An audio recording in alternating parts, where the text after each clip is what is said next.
आज मैं आप सबको एक कथा सुनाता हूं। एक दिन प्रातः एक व्यापारी अपने घर से निकला। घर से निकलते ही एक बिल्ली ने उस व्यापारी का मार्ग काट दिया। व्यापारी घबरा गया। वो फिर से घर लौट गया और शुभ घड़ी की प्रतीक्षा करने लगा।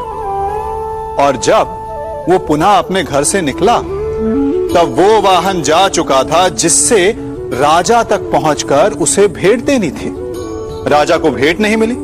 राजा क्रोधित हो गए। राजा ने उस व्यापारी का व्यापार बंद करवा दिया। इस कारण व्यापारी क्रोधित होकर घर पर अपनी पत्नी से लड़ बैठा।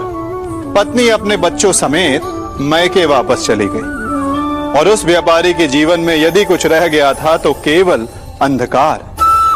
और इन सब का कारण वो उस बिल्ली को मानता रहा जिसने उसका मार्ग काटा था।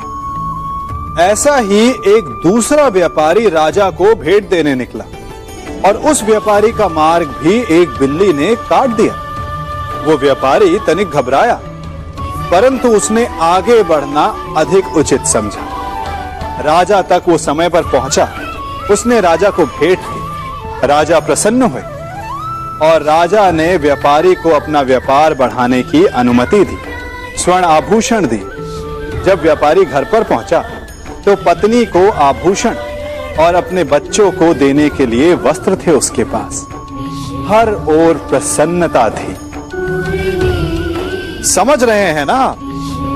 दोनों के साथ एक ही प्रकार की घटना हुई, परंतु दोनों की प्रतिक्रिया भिन्न थी। ऐसा ही हमारा जीवन भी है।